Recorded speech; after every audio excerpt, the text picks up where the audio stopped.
Hello everyone, welcome back to another vlog. ನಾನು ಹೋದ ವ್ಲಾಗಲ್ಲಿ ನಾವು ನೋಡಿದ್ದ ಮನೆಗಳಲ್ಲಿ ಶಾರ್ಟ್ ಲಿಸ್ಟ್ ಮಾಡಿರೋ ಮನೆಗಳನ್ನ ತೋರಿಸಿದ್ದೆ. ಅದರಲ್ಲಿ ನಿಮಗೆ ಇಷ್ಟ ಆಗಿರೋ ಮನೆ ಯಾವುದು ಅಂತ ಕೂಡ ಕೇಳಿದ್ದೆ. ಬಹಳಷ್ಟು ಜನ ನನಗೆ ಸಜೆಸ್ಟ್ ಕೂಡ ಮಾಡಿದ್ರಿ, 2ನೇದು ಅಥವಾ 3ನೇ ಮನೆ ಚೆನ್ನಾಗಿದೆ ಅಂತ. ನಾವು ಕೂಡ ತುಂಬಾ ಯೋಚನೆ ಮಾಡಿದ್ವಿ, ಎಲ್ಲನೂ ಆಸ್ಪೆಕ್ಟ್ಸ್ನ ಕನ್ಸಿಡರ್ ಮಾಡಿ, ಹಾಗೆ ನಿಮ್ಮ ಸಜೆಷನ್ ಕೂಡ ತೊಗೊಂಡು 2ನೇ ಮನೆಯೇ ಚೆನ್ನಾಗಿದೆ ಅಂತ ಡಿಸೈಡ್ ಮಾಡಿ 2ನೇ ಮನೆಯೇ ಸೆಲೆಕ್ಟ್ ಮಾಡಿದ್ದೀವಿ. ಸೊ ನಿಮ್ಮ ಎಲ್ಲ ಸಜೆಷನ್ಸ್ಗೂ, ಒಪಿನಿಯನ್ಸ್ಗೂ ಹಾಗೆ ನೀವು ಮಾಡಿದ ಹೆಲ್ಪ್ಗೆ ತುಂಬಾ ಥ್ಯಾಂಕ್ಸ್. ಹೋದ ವ್ಲಾಗ್ ಯಾರಾದರೂ ನೋಡಿಲ್ಲ ಅಂತಿದ್ರೆ, ನಾವು ಯಾವ್ದು ಮನೆ ಸೆಲೆಕ್ಟ್ ಮಾಡಿದ್ದೀವಿ ಅಂತ ನಿಮಗೆ ಗೊತ್ತಾಗಿಲ್ಲ ಅಂತ ಅಂದರೆ, ಈ ವ್ಲಾಗಲ್ಲಿ ನಾನು ತೋರಿಸ್ತಾ ಇದ್ದೀನಲ್ಲ, ಇದೇ ಮನೆನ ನಾವು ಸೆಲೆಕ್ಟ್ ಮಾಡಿರೋದು. ಇದರ ಇಂಟೀರಿಯರ್ ಕಲರ್ಸು, ಹಾಗೆಯೇ ಸ್ಪೇಷಿಯಸ್ನೆಸ್ಸು, ಹಾಗೆಯೇ ಸರೌಂಡಿಂಗ್ಸು ಎಲ್ಲನೂ ನಮಗೆ ತುಂಬಾ ಇಷ್ಟ ಆಯಿತು. ಎಲ್ಲದಕ್ಕಿಂತ ಹೆಚ್ಚಾಗಿ ಓನರ್ ಅಂತೂ ನಮಗೆ ತುಂಬಾ ಇಷ್ಟ ಆಗಿದ್ದಾರೆ. ತುಂಬ ಕಂಫರ್ಟಬಲ್ ಫೀಲ್ ಆಗುತ್ತೆ ಅವ್ರ ಜೊತೆಗೆ. ಸೊ ಅದಕ್ಕೋಸ್ಕರನೇ ನಾವು ಈ ಮನೆ ಸೆಲೆಕ್ಟ್ ಮಾಡಿದ್ವಿ. 3ನೇ ಮನೆ ಕೂಡ ತುಂಬಾ ಚೆನ್ನಾಗಿತ್ತು, ಬಟ್ ಎಲ್ಲ ಆಸ್ಪೆಕ್ಟ್ಸು ಕನ್ಸಿಡರ್ ಮಾಡಿದಾಗ ಇದು ಎಲ್ಲದಕ್ಕಿಂತ ಒಂದು ಚೂರು ಜಾಸ್ತಿನೇ ಇಷ್ಟ ಆಗಿದ್ದಕ್ಕೆ ನಾವು ಇದನ್ನು ಸೆಲೆಕ್ಟ್ ಮಾಡಿದ್ದೀವಿ. ಈ ವಿಡಿಯೋನಲ್ಲಿ ನೀವು ಈ ಮನೆಗೆ ಬಂದು ನಾವು ಹಾಲು ಉಕ್ಸಿದ್ದನ್ನು ನೋಡ್ಬೋದು. ಹಾಗೆಯೇ ನಾವು ಹಳೆ ಮನೆಯಿಂದ ಕೆಲವೊಂದು ಡೆಲಿಕೇಟ್ ಐಟಮ್ಸ್ನ ಎಲ್ಲ ಹೇಗೆ ಪ್ಯಾಕ್ ಮಾಡ್ಕೊಂಡು ತೊಗೊಂಡು ಬಂದ್ವಿ, ಹಾಗೆ ಇಲ್ಲೊಂದಷ್ಟು ಕ್ಲೀನಿಂಗು ಮತ್ತು ಜೋಡಿಸಿದ್ದು ಎಲ್ಲನೂ ಕ್ಯಾಪ್ಚರ್ ಮಾಡಿದ್ದೀನಿ ನಿಮ್ಮ ಜೊತೆಗೆ ಶೇರ್ ಮಾಡೋದಕ್ಕೋಸ್ಕರ. ಅದನ್ನೆಲ್ಲ ನೋಡ್ಬೋದು.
ಸೊ ಇನ್ನೇನು ನಾವು ಈಗಿರೋ ಮನೆ ಖಾಲಿ ಮಾಡುವಂಥ ಟೈಮ್ ಬಂದೇ ಬಿಟ್ಟಿದೆ. ಸೊ ಪ್ಯಾಕರ್ಸ್ ಆ್ಯಂಡ್ ಮೂವರ್ಸ್ಗೆ ಯೂಶ್ವಲಿ ನಾವು ಹೇಳಿಬಿಡ್ತೀವಿ, ಅವರೇ ಎಲ್ಲ ಪ್ಯಾಕ್ ಮಾಡಿ ಮೂವ್ ಮಾಡ್ತಾರೆ.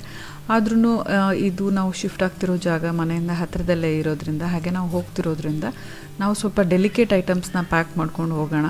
ಪ್ಯಾಕರ್ಸ್ ಆ್ಯಂಡ್ ಮೂವರ್ಸ್ ಅವರು ಹುಷಾರಾಗಿ ತೊಗೊಂಡು ಹೋಗ್ತಾರೋ ಇಲ್ವೋ, ಹೇಗಾದರೂ ಇರಲಿ ನಾವೇ ಕಾರಲ್ಲಿ ನಿಧಾನಕ್ಕೆ ತೊಗೊಂಡು ಹೋಗೋಣ ಅಂತ ಎಲ್ಲ ಪ್ಯಾಕ್ ಮಾಡ್ತಾಯಿದ್ದೀನಿ. ಈ ಪ್ಯಾಕಿಂಗ್ ಮಾಡ್ತಾ ನಿಮ್ಮ ಜೊತೆ ಕೆಲವೊಂದು ಟಿಪ್ಸ್ ಕೂಡ ಶೇರ್ ಮಾಡ್ತಾಯಿದ್ದೀನಿ, ಹೇಗೆ ಡೆಲಿಕೇಟ್ ಐಟಮ್ಸ್, ಪಿಂಗಾಣಿ ಐಟಮ್ಸ್, ಗಾಜಿನ ಐಟಮ್ಸು ಇದನ್ನೆಲ್ಲನೂ ಪ್ಯಾಕ್ ಮಾಡಿಕೊಂಡು ತೊಗೊಂಡು ಹೋಗ್ಬೋದು ಅಂತ. ಈಗ ನಾನು ಇದು ಟೀ ಕಪ್ಸಿನ ಸೆಟ್ ಏನಿದೆ ಹೊಸದಾಗಿ ತರಿಸಿರೋದು. ಸೊ ಇದ್ರ ಬಾಕ್ಸ್ ಹಾಗೇ ಇತ್ತು ನನ್ನ ಹತ್ರ, ಅದರಲ್ಲೇ ನಾನು ಅನ್ಪ್ಯಾಕ್ ಮಾಡ್ತಿದ್ದೀನಿ. ಪ್ಯಾಕ್ ಮಾಡಿ ಇನ್ನೊಂದು ಬಾಕ್ಸಿಗೆ ಹಾಕುವಾಗ ಸೈಡಲ್ಲೆಲ್ಲ ಗ್ಯಾಪ್ ಏನಿರುತ್ತೆ ಅದನ್ನೆಲ್ಲ ಫಿಲ್ ಮಾಡ್ತಾಯಿದ್ದೀನಿ. ನಾವು ಡೆಲಿಕೇಟ್ ಐಟಮ್ಸ್ನ ಪ್ಯಾಕ್ ಮಾಡುವಾಗ ಅದು ಶೇಕ್ ಆಗದೆ ಇರೋ ಥರ ನಾವು ಪ್ಯಾಕ್ ಮಾಡಬೇಕಾಗುತ್ತೆ. ಶೇಕ್ ಆದರೆ ಒಡೆದೋಗೋ ಚಾನ್ಸಸ್ಸು, ಕ್ರ್ಯಾಕ್ ಆಗೋ ಚಾನ್ಸಸ್ ಎಲ್ಲ ಇರುತ್ತೆ. ಸೊ ನಾನು ನ್ಯೂಸ್ ಪೇಪರ್ನ ಯೂಸ್ ಮಾಡ್ತಿದ್ದೀನಿ. ನಿಮ್ಮ ಹತ್ರ ಬಬಲ್ ರ್ಯಾಪ್ಸ್ ಇದ್ದರೆ ಅದನ್ನು ಯೂಸ್ ಮಾಡ್ಬೋದು. ನಾನು ಬಬಲ್ ರ್ಯಾಪ್ಸ್ ಕೂಡ ಯೂಸ್ ಮಾಡಿ ಹೇಗೆ ಪ್ಯಾಕ್ ಮಾಡಿದ್ದೀನಿ ಅಂತ ಕೂಡ ಈ ವಿಡಿಯೋ ನೋಡ್ತಾ ನಿಮಗೆ ಗೊತ್ತಾಗುತ್ತೆ. ನನಗೆ ಯೂಶ್ವಲಿ PR ಐಟಮ್ಸ್ ಬರ್ತಾ ಇರುತ್ತೆ, ಅದು ಇದು, ಅದರೊಳಗೆ ಬಬಲ್ ರ್ಯಾಪ್ಸ್ ಬರೋದನ್ನೆಲ್ಲ ನಾನು ಕಲೆಕ್ಟ್ ಮಾಡ್ಕೊಂಡು ಇಟ್ಕೊಂಡಿದ್ದೆ, ಈ ರೀತಿ ಟೈಮಲ್ಲಿ ಯೂಸ್ ಆಗುತ್ತೆ ಅಂತ. ಸೊ ಅದನ್ನು ಕೂಡ ಯೂಸ್ ಮಾಡ್ತೀನಿ.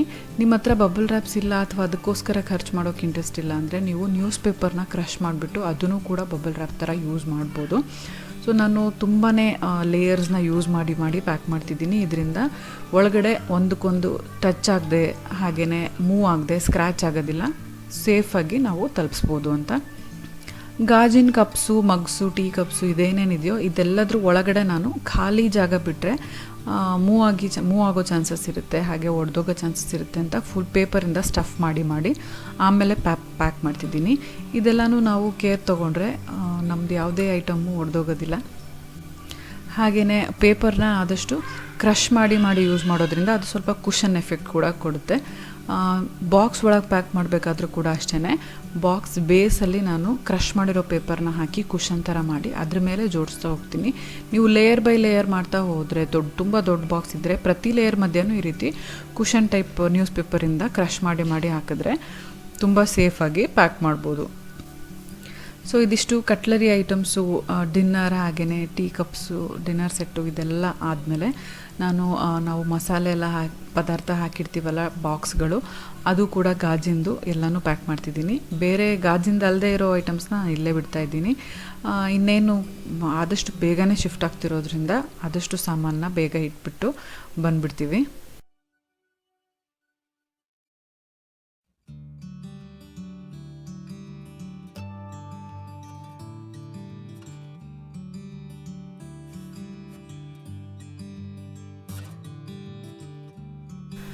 ನಾವು ಈ ರೀತಿ ಕಟ್ಲರಿ ಐಟಮ್ಸ್ನ ಪ್ಯಾಕ್ ಮಾಡುವಾಗ ಇದೆಲ್ಲ ಹೆವಿ ಐಟಮ್ಸು, ಪಿಂಗಾಣಿ ಐಟಮ್ಸ್ ಆಗಿರ್ಬೋದು, ಗಾಜಿನ ಐಟಮ್ಸ್ ಆಗಿರ್ಬೋದು. ಇದು ನಾವು ಎಷ್ಟೇ ದೊಡ್ಡ ಬಾಕ್ಸಲ್ಲಿ ಹಾಕಿರ್ಬೋದು, ಎಷ್ಟೇ ಸ್ಟ್ರಾಂಗ್ ಬಾಕ್ಸ್ ಹಾಕಿರ್ಬೋದು, ಭಾರಕ್ಕೆ ಕೆಳಗಡೆಯಿಂದ ಓಪನ್ ಆಗಿ ಎಲ್ಲ ಬೀಳೋ ಚಾನ್ಸಸ್ ಇರುತ್ತೆ. ಸೊ ಬೇಸ್ನ ಮೊದಲು ನಾವು ಸ್ಟ್ರಾಂಗ್ ಆಗಿ ಟೇಪ್ ಹಾಕಿ ಸ್ಟಿಕ್ ಮಾಡ್ಕೋಬೇಕು. ಸೊ ನಾನು ಬಾಕ್ಸ್ನ ಉಲ್ಟಾ ಮಾಡಿಬಿಟ್ಟು ಫಸ್ಟ್ ಎಲ್ಲ ಕಡೆಯಿಂದ ಫುಲ್ ಸೆಕ್ಯೂರ್ ಮಾಡಿದ್ದೀನಿ ಟೇಪ್ ಹಾಕ್ಬಿಟ್ಟು. ಅದಾದಮೇಲೆ ನಾನು ಓಪನ್ ಮಾಡಿ ನೀಟಾಗಿ ಒಳಗಡೆ ಜೋಡಿಸಿಡ್ತಾ ಇದ್ದೀನಿ. ಈ ರೀತಿ ಮಾಡೋದ್ರಿಂದ ನಾವು ಎತ್ಕೊಂಡು ಹೋಗುವಾಗ ಎಲ್ಲ ಕೆಳಗಿಂದ ಓಪನ್ ಆಗಿ ಬೀಳೋ ಚಾನ್ಸಸ್ ಇರೋದಿಲ್ಲ. ನೀವು ನನ್ನ ಈ ಹೊಸ ಗ್ಲಾಸ್ ಕಿಚನ್ ಗ್ರಾಸರೀಸ್ ಕಂಟೈನರ್ಸ್ನ ನೀವು ನೋಡಿಲ್ಲ ಅನಿಸುತ್ತೆ. ನಾನು ತೋರ್ಸೋಕ್ಕೂ ಕೂಡ ಟೈಮ್ ಆಗಿಲ್ಲ ಗಡಿಬಿಡಿಯಲ್ಲಿ. ಹೊಸ ಮನೆಗೆ ಹೋಗಿ ಎಲ್ಲ ಜೋಡಿಸ್ಕೊಳ್ಳುವಾಗ ನಿಮಗೆ ಹೊಸ ಐಟಮ್ಸ್ ನಾನು ಗಾಜಿಂದ ಏನೇನು ತೊಗೊಂಡಿದ್ದೀನಿ, ಎಲ್ಲಿಂದ ತೊಗೊಂಡಿದ್ದೀನಿ ಎಲ್ಲ ಡೀಟೇಲಾಗಿ ಶೇರ್ ಮಾಡ್ತೀನಿ. ನಿಮಗೂ ಕೂಡ ಹೆಲ್ಪ್ ಆಗ್ಬೋದು. ಆದಷ್ಟು ಪ್ಲಾಸ್ಟಿಕ್ನ ಕಡಿಮೆ ಮಾಡೋಣ ಅಂತ ಗ್ಲಾಸಿಂದ ರೀಪ್ಲೇಸ್ ಮಾಡ್ತಾಯಿದ್ದೀನಿ. ಬಟ್ ಎಲ್ಲನೂ ರೀಪ್ಲೇಸ್ ಮಾಡೋದು ಕಷ್ಟ, ಒಂದೊಂದಾಗಿ ಮಾಡ್ತಾಯಿದ್ದೀನಿ. ಸೊ ಈಗ ಆ ಬಾಕ್ಸ್ ತುಂಬಿದಾದ್ಮೇಲೆ ನಾನು ಈ ಬಾಕ್ಸಲ್ಲಿ ಇದೇ ರೀತಿ ಕುಷನ್ ಥರ ಪೇಪರ್ನ ಹಾಕಿ ಅದರಲ್ಲೂ ಕೂಡ ಎಲ್ಲ ಗ್ಲಾಸ್ ಜಾರ್ಸ್ನ ಹಾಕಿ ಇಡ್ತಾಯಿದ್ದೀನಿ. ಬಾಕ್ಸ್ನ ಖಾಲಿ ಬಿಟ್ಟರೆ ಶೇಕ್ ಆಗಿ ಎಲ್ಲ ಒಡೆದೋಗುತ್ತೆ ಅಂತ ಮಿಕ್ಕಿದ ಜಾಗದಲ್ಲಿ ನಾನು ಕೆಲವೊಂದು ಐಟಮ್ಸ್ನ ಹಾಕಿ ಸ್ಟಫ್ ಮಾಡಿ ನೀಟಾಗಿ ಪ್ಯಾಕ್ ಮಾಡಿಡ್ತಾಯಿದ್ದೀವಿ. ಕಾರ್ತಿಕ್ ಕೂಡ ಹೆಲ್ಪ್ ಮಾಡ್ತಿದ್ದಾರೆ ನನಗೆ ಟೇಪ್ ಹಾಕೋದ್ರಲ್ಲಿ. ಹಾಗೆ ಯಾವ್ಯಾವ ಬಾಕ್ಸಲ್ಲಿ ಏನೇನಿದೆ ಅನ್ನೋದನ್ನು ಕೂಡ ಬರೆಯೋದ್ರಿಂದ ನಮಗೆ ಅನ್ಪ್ಯಾಕ್ ಮಾಡುವಾಗ ತುಂಬ ಹೆಲ್ಪ್ ಆಗುತ್ತೆ. ಯಾವುದು ಫಸ್ಟ್ ಅನ್ಪ್ಯಾಕ್ ಮಾಡ್ಕೋಬೇಕು, ಯಾವ್ದು ಆಮೇಲೆ ಅನ್ಪ್ಯಾಕ್ ಮಾಡ್ಕೋಬೇಕು ಅಂತ ಕ್ಲಾರಿಟಿ ಸಿಗುತ್ತೆ, ಯಾವ ಬಾಕ್ಸಲ್ಲಿ ಏನೇನಿದೆ ಅಂತ. ಸೊ ಇದಿಷ್ಟು ಪ್ಯಾಕ್ ಮಾಡಿ ಮಲಗೋ ಅಷ್ಟರಲ್ಲಿ ತುಂಬ ಲೇಟಾಗಿ ಹೋಗಿತ್ತು. ಯಾಕಂದರೆ ಪಾಪು ಮಲಗಿದ ಮೇಲೇ ಎಲ್ಲ ಪ್ಯಾಕಿಂಗ್ ಮಾಡೋಕ್ಕಾಗೋದು. ಸೊ ಲೇಟ್ ನೈಟಾಗಿ ಹೋಗಿತ್ತು. ನೆಕ್ಸ್ಟ್ ಡೇಗೆ ಪೂಜೆ ಎಲ್ಲ ಇದೆ, ಹಾಲುಕ್ಸು ಶಾಸ್ತ್ರ ಕೂಡ ಇದೆ. ಸೊ ಎಲ್ಲದಕ್ಕೂ ನಾನು ಫ್ರೆಶ್ ಆಗಿರಬೇಕು ಅಂತ ಮಲಗೋಕ್ಕೂ ಮುಂಚೆ ನಾನು ಅಂಡರ್ ಐ ಕ್ರೀಮ್ ಅಪ್ಲೈ ಮಾಡ್ತಾಯಿದ್ದೀನಿ. ಯಾಕಂದರೆ ಈ ರೀತಿ ಎಲ್ಲ ಕೆಲಸ ಮಾಡುವಾಗ ನಿದ್ದೆಗೆಟ್ಟು ಡಾರ್ಕ್ ಸರ್ಕಲ್ಸ್ ಎಲ್ಲ ಜಾಸ್ತಿ ಆಗೇ ಆಗುತ್ತೆ. ಡಾರ್ಕ್ ಸರ್ಕಲ್ಸ್ ಆಗೋಕ್ಕೆ ಇದೊಂದೇ ಕಾರಣ ಅಲ್ಲ, ನಾವು ಮೊಬೈಲ್ ಸ್ಕ್ರೀನ್ ಮೇಲೆ ತುಂಬಾ ಟೈಮ್ ಸ್ಪೆಂಡ್ ಮಾಡ್ತೀವಿ. ಹಾಗೆಯೇ ಫೆಟಿಗಿಂದ ಕೂಡ ಆಗುತ್ತೆ, ಸನ್ ಎಕ್ಸ್ಪೋಜರಿಂದ ಕೂಡ ಆಗುತ್ತೆ. ಬೆಳಗ್ಗೆ ಎದ್ದಾಗ ಪಫಿ ಐಸ್ ಆಗಿರ್ಬೋದು, ಹಾಗೆಯೇ ಡಾರ್ಕ್ ಸರ್ಕಲ್ಸು, ಹೈಪರ್ ಪಿಗ್ಮೆಂಟೇಷನ್ನು, ಇದನ್ನೆಲ್ಲನೂ ನಾವು vitamin C under eye cream apply ಮಾಡೋದ್ರಿಂದ ಕಡಿಮೆ ಮಾಡ್ಕೋಬೋದು. ಸೊ ಇದು ನಮ್ಮ ಅಂಡರ್ ಐಸ್ನ ಫ್ರೆಶ್ ಆಗಿ, ಬ್ರೈಟಾಗಿ, ಹೈಡ್ರೇಟೆಡ್ ಆಗಿ ಇರುತ್ತೆ. ಇದು ಮಾಮಾಅರ್ತ್ ಅವರ vitamin C under eye cream. ಇದನ್ನು ಮಾಮಾಅರ್ತ್ ಅವರು ಹೊಸದಾಗಿ ಲಾಂಚ್ ಮಾಡಿದ್ದಾರೆ. ಇದರಲ್ಲಿ ಒಂದು ಯುನೀಕ್ ಥಿಂಗ್ ಇದೆ. ಏನು ಅಂದರೆ ಇದ್ರ ಜೊತೆಗೆ ಇನ್ಬಿಲ್ಟ್ ಮಸಾಜರ್ ಕೂಡ ಇದೆ. ಇದನ್ನು ಹೇಗೆ ಯೂಸ್ ಮಾಡೋದು ಅಂತ ನಾನು ನಿಮಗೆ ಈ ಎಲೆಕ್ಟ್ರಿಕ್ ಮಸಾಜರ್ ಏನಿದೆ ಇನ್ಬಿಲ್ಟು, ಇದರಿಂದ ಮಸಾಜ್ ಮಾಡೋದ್ರಿಂದ ನಮ್ಮ ಬೆಳಗ್ಗೆ ಎದ್ದಾಗಿರೋ ಪಫಿ ಐಸ್ ಹೋಗಿರುತ್ತೆ. ಯಾಕಂದರೆ ಬ್ಲಡ್ ಸರ್ಕ್ಯುಲೇಷನ್ ತುಂಬ ಚೆನ್ನಾಗಾಗುತ್ತೆ. ಇದರಲ್ಲಿರೋ ಕೀ ಇಂಗ್ರೀಡಿಯೆಂಟ್ಸ್ ಅಂದರೆ ವಿಟಮಿನ್ ಸಿ, ಮತ್ತು ಇದು ಸನ್ ಡ್ಯಾಮೇಜ್ನ ರಿವರ್ಸ್ ಮಾಡುತ್ತೆ, ಹಾಗೆ ಕೊಲಾಜಿನ್ ಬೂಸ್ಟ್ ಮಾಡುತ್ತೆ, ಹಾಗೆ ನಿಮ್ಮ ಅಂಡರ್ ಐಸ್ನ ರಿಜುವಿನೇಟ್ ಮಾಡುತ್ತೆ, ನಿಮ್ಮ ಸ್ಕಿನ್ನಿಗೆ ಹಾಗೆ ಅಂಡರ್ ಐಸ್ಗೆ ಫ್ರೆಶ್ ಅಪಿಯರೆನ್ಸ್ ಕೂಡ ಕೊಡುತ್ತೆ. ಈ under eye cream free from silicones, parabens ಮತ್ತು ಡೈಸ್. ನೀವೇನೇ ನೋಡ್ಬೋದು, ಈಗ ಅಪ್ಲೈ ಮಾಡಿದ್ಮೇಲೆ ನನ್ನ ಸ್ಕಿನ್ನು ಎಷ್ಟು ಡೀಪಫ್ಡ್ ಅನಿಸುತ್ತೆ. ಹಾಗೆಯೇ ಡಾರ್ಕ್ ಸರ್ಕಲ್ಸ್ ಕೂಡ ರಿಡ್ಯೂಸ್ ಆಗಿರೋದು ಕಾಣುತ್ತೆ. ಹಾಗೆಯೇ ಸ್ಕಿನ್ ತುಂಬಾ ಮಾಯಿಶ್ಚರೈಸ್ಡ್ ಆಗಿರೋ ಥರ ಕಾಣುತ್ತೆ ಕಣ್ಣು ಕೆಳಗೆ. ಹಾಗೆ ಅಂಡರ್ ಐಸು ಇಲಿಮಿನೇಟ್ ಕೂಡ ಆಗಿರುತ್ತೆ. ಮಾಮಾಅರ್ತ್ ಅವ್ರ ಬಗ್ಗೆ ನಾನು ಹೇಳ್ತಾ ಇರ್ತೀನಿ, ಅವರ ಗುಡ್ನೆಸ್ ಇನಿಷಿಯೇಟಿವ್ ಬಗ್ಗೆ. ಪ್ಲ್ಯಾಂಟ್ ಗುಡ್ನೆಸ್ ಇನಿಷಿಯೇಟಿವಲ್ಲಿ ಅವರು 2025 ಒಳಗೆ 1 ಮಿಲಿಯನ್ ಟ್ರೀಸ್ನ ಪ್ಲ್ಯಾಂಟ್ ಮಾಡಬೇಕು ಅಂತ ಅಂದ್ಕೊಂಡಿದ್ದಾರೆ. ಅದಕ್ಕೋಸ್ಕರ ಅವರು ನಿಮ್ಮ ಪ್ರತಿ ಆರ್ಡರ್ಗೆ ಒಂದು ಟ್ರೀನ ಲಿಂಕ್ ಮಾಡ್ತಾರೆ. ಆ ಲಿಂಕ್ನ ನಿಮಗೆ ಮೇಲ್ ಕೂಡ ಮಾಡ್ತಾರೆ. ನೀವು ಅದನ್ನು ಟ್ರ್ಯಾಕ್ ಕೂಡ ಮಾಡ್ಬೋದು. ಸೊ ಇವರು ಪ್ಲಾಸ್ಟಿಕ್ ಪಾಸಿಟಿವ್ ಕೂಡ ಹೌದು. ಇವರು ಎಷ್ಟು ಪ್ಲಾಸ್ಟಿಕ್ನ ಯೂಸ್ ಮಾಡ್ತಾರೋ ಅದಕ್ಕಿಂತ ಜಾಸ್ತಿ ರೀಸೈಕಲ್ ಮಾಡ್ತಾರೆ. ಮಾಮಾಅರ್ತ್ ಅವರ ಎಲ್ಲ ಪ್ರಾಡಕ್ಟ್ಸು ನಿಮಗೆ ಅಮೆಝಾನ್, ನೈಕಾ, ಫ್ಲಿಪ್ಕಾರ್ಟ್ ಮತ್ತು ಮಾಮಾಅರ್ತ್ ಅಫಿಷಿಯಲ್ ವೆಬ್ಸೈಟ್ ಮತ್ತು ಆ್ಯಪಲ್ಲಿ ಕೂಡ ಸಿಗುತ್ತೆ. ಮಾಮಾಅರ್ತ್ ಅವರು ಆ್ಯಪ್ನ ಕೂಡ ರೀಸೆಂಟಾಗಿ ಲಾಂಚ್ ಮಾಡಿದ್ದಾರೆ. ಆ್ಯಪ್ ಇನ್ಸ್ಟಾಲೇಷನ್ ಲಿಂಕ್ನ ನಾನು ಡಿಸ್ಕ್ರಿಪ್ಷನ್ ಬಾಕ್ಸಲ್ಲಿ ಹಾಕಿರ್ತೀನಿ. ಹಾಗೆಯೇ ನೀವು ಆ್ಯಪ್ಸ್ ಇನ್ಸ್ಟಾಲ್ ಮಾಡೋದ್ರಿಂದ ಪ್ರತಿ ನೋಟಿಫಿಕೇಷನು ಸಿಗುತ್ತೆ. ಯಾವುದಾದ್ರೂ ಸೇಲು ಡಿಸ್ಕೌಂಟ್ ನಡೀತಿದ್ದಾಗ ಇದರಿಂದ ತುಂಬ ಹಣ ಉಳಿಸ್ಬೋದು. ಹಾಗೆಯೇ ಸ್ಕ್ರೀನ್ ಮೇಲೆ ಡಿಸ್ಪ್ಲೇ ಆಗ್ತಿರೋ ಕೂಪನ್ ಕೋಡ್ನ ಯೂಸ್ ಮಾಡಿ ಪರ್ಚೇಸ್ ಮಾಡ್ತಾರೆ, ನಿಮಗೆ 20% ಡಿಸ್ಕೌಂಟ್ ಕೂಡ ಸಿಗುತ್ತೆ. ಮಾಮಾಅರ್ತ್ ಅವರ ಎಲ್ಲ products 100% natural, chemical free. So ಧೈರ್ಯವಾಗಿ ಟ್ರೈ ಮಾಡ್ಬೋದು.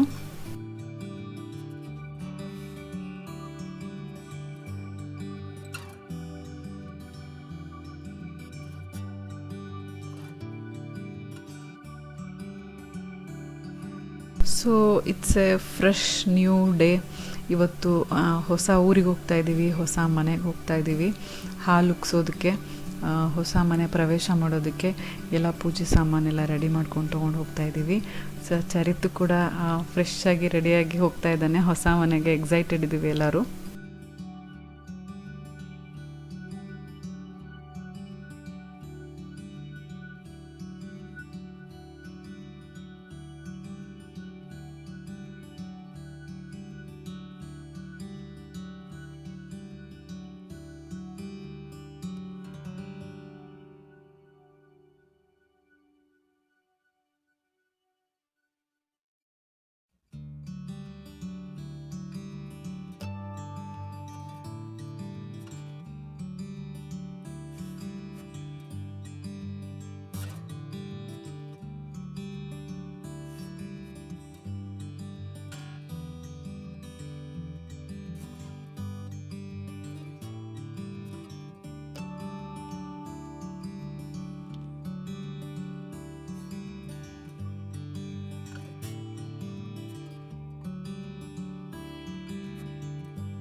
ಹೊಸ ಮನೆ ಪ್ರವೇಶ ಆಯಿತು, ಹಾಲು ಉಗ್ಸಿದ್ದಾಯಿತು, ಪೂಜೆ ಎಲ್ಲ ಆಯಿತು.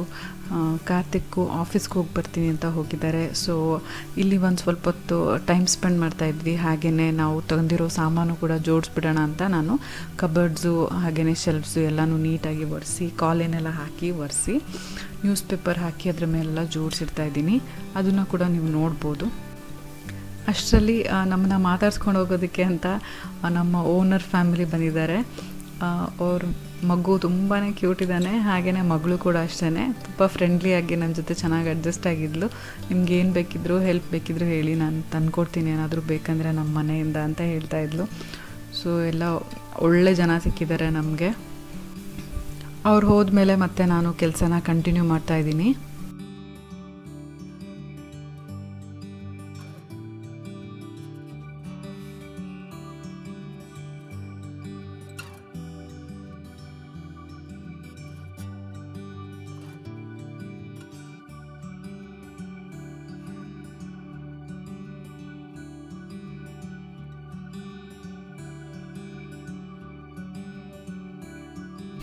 ಶಿಫ್ಟಿಂಗ್ ಆಗಿ ಬಂದಿದ್ದ ದಿನ ಎಲ್ಲರೂ ಟಯರ್ಡ್ ಆಗಿರ್ತೀವಿ. ಬಂದ ತಕ್ಷಣ ಎಲ್ಲ ಅನ್ಪ್ಯಾಕಿಂಗ್ ಮಾಡಿಕೊಂಡು ಸಾಮಾನೆಲ್ಲ ಹುಡುಕೋದು ಕಷ್ಟ. ಸೊ ಬಂದ ತಕ್ಷಣ ಬೇಕಾಗಿರೋವಂಥ ಐಟಮ್ಸ್ನ ನಾನು ಕೈಗೆ ಸಿಗೋ ಥರ ನೀಟಾಗಿ ಜೋಡಿಸಿಡ್ತಾ ಇದ್ದೀನಿ. ಫಾರ್ ಎಕ್ಸಾಂಪಲ್ ಬೆಡ್ಡೆಲ್ಲ ಸೆಟಪ್ ಮಾಡಿರ್ತಾರೆ, ಬಟ್ ಬೆಡ್ ಸ್ಪ್ರೆಡ್ಸ್ ಎಲ್ಲ ಹುಡ್ಕೋಕ್ಕಾಗೋದಿಲ್ಲ. ಸೊ ಫ್ರೆಶ್ ಕ್ಲೀನ್ ಬೆಡ್ ಸ್ಪ್ರೆಡ್ಸ್ನ ನಾನು ಎಲ್ಲ ಬೆಡ್ಗೂ ಬೇಕಾಗಿರೋದನ್ನ ತಂದಿಟ್ಟಿದ್ದೀನಿ. ಹಾಗೆ ಇದೇ ರೀತಿ ಕೆಲವೊಂದು ಡೋರ್ ಮ್ಯಾಟ್ಸು ಬಂದ ತಕ್ಷಣ ಬೇಕಾಗಿರೋವಂಥ ಐಟಮ್ಸ್ನ ನಾನು ತಕ್ಷಣ ರೆಡಿ ಮಾಡಿಟ್ಟಿದ್ದೀನಿ. ಸೊ ವಾರ್ಡ್ರೋಬ್ಸಲ್ಲೆಲ್ಲ ಅರೇಂಜ್ಮೆಂಟ್ಸ್ ಆದಮೇಲೆ, ಕ್ಲೀನಿಂಗ್ ಎಲ್ಲ ಆದಮೇಲೆ ನಾನು ಕಿಚನ್ ಕ್ಯಾಬಿನೆಟ್ಸ್ ಕೂಡ ಒಂದಷ್ಟು ಕ್ಲೀನ್ ಮಾಡಿ ಅದರಲ್ಲೂ ಕೂಡ ನಾನು ಗಾಜಿನ ಗ್ಲಾಸ್ ಜಾರ್ಸು ಏನೇನು ತಂದಿದ್ದೀನಿ, ಗ್ರಾಸರೀಸ್ ಎಲ್ಲ ಹಾಕಿಡೋದು, ಅದನ್ನು ಕೂಡ ನಾನು ನೀಟಾಗಿ ಜೋಡಿಸಿಡ್ತಾ ಇದ್ದೀನಿ.